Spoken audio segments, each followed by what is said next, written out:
All right, Joe Walker here, Yonah Mountain Farms, Tuesday, April 29th, 2025. I am back here with one of our eggland flocks. So just want to try to work and talk at the same time and kind of explain what's going on here. So we are currently running about 1,100 egg layers on pasture. They are split between 3 different flocks, and this is our oldest flock that started off about 250 birds, and they are about 2 years old at the moment. So there's less than 250 now because we've been selling them, so I think there's probably around 200 left. But we are actually phasing this flock out as our youngest flock is starting to lay. But anyhow, so the way we run our birds on pasture, so well, I guess first I should start by saying, so this is on the far end of our newest lease that was the cornfield, and this is some severely degraded pasture. This is what we're looking at here forage wise is pretty much just ironweed. We did graze this pretty hard over the winter, roll out lots of hay, hit it with the cows, bale grazed it with hay. But anyhow, it's pretty severely degraded. So we're kind of running these chickens over here a little slower, trying to put down a heavier manure load, and since it is a smaller flock. But anyway, we have high tensile running around the perimeter, which is hot. We use the poly braid on a simple Walmart electric cord reel connecting via tread end post to the high tensile.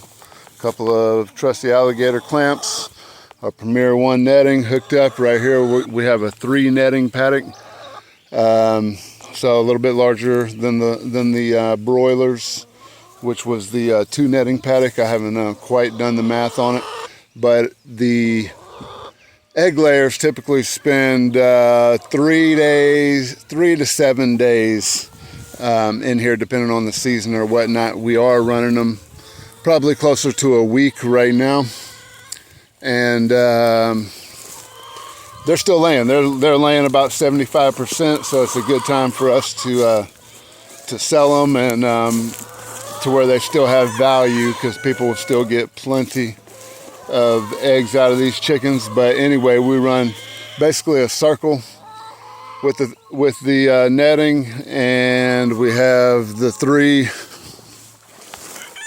shelters in here. That's just like our other shelters. This was actually my first version of this version, so. And they do roost on top, but anyway, real simple. I'm holding it with one hand here, and I'm just going to drag it off of their old manure. They can start another patch, and so this basically happens every day.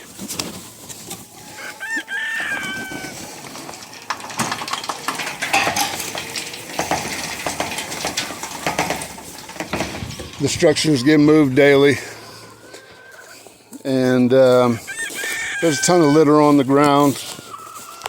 We're really hoping to see tremendous improvement on this pasture after running these birds through here. But anyhow,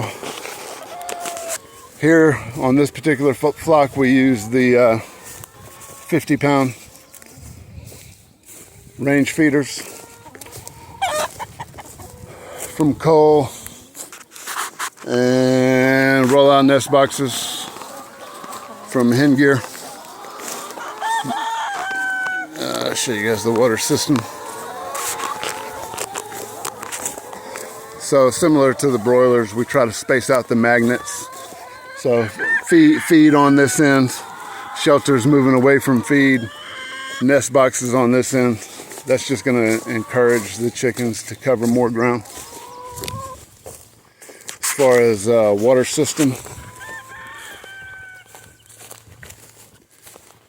we have these drinkers that I really like from Premier 1. My only issue with it is the hole is so small for the float valve in there. Let's see. That little float valve, I did have to bore the hole out a little bit, make it a little larger for more flow, and then we just run that to an cut off IBC tote. That's sitting up on bricks, so it's all portable, so we can move it. Roll out nest boxes, hen gear.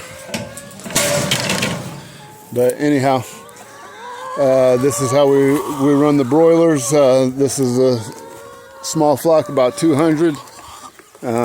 Pretty simple, minimal infrastructure. The actual shelters, obviously homemade from scrap. You got nest boxes, water, drinker, and netting.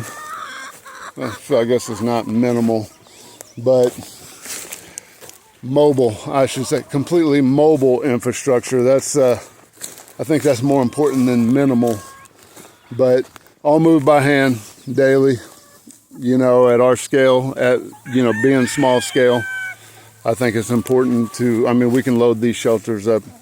I've just moved, you know, those other shelters just come from another property. As soon as we can sell more of these chickens, I'll give the meat birds a little extra shelter, especially on this next batch as it really starts heating up. But that's how we do it, folks.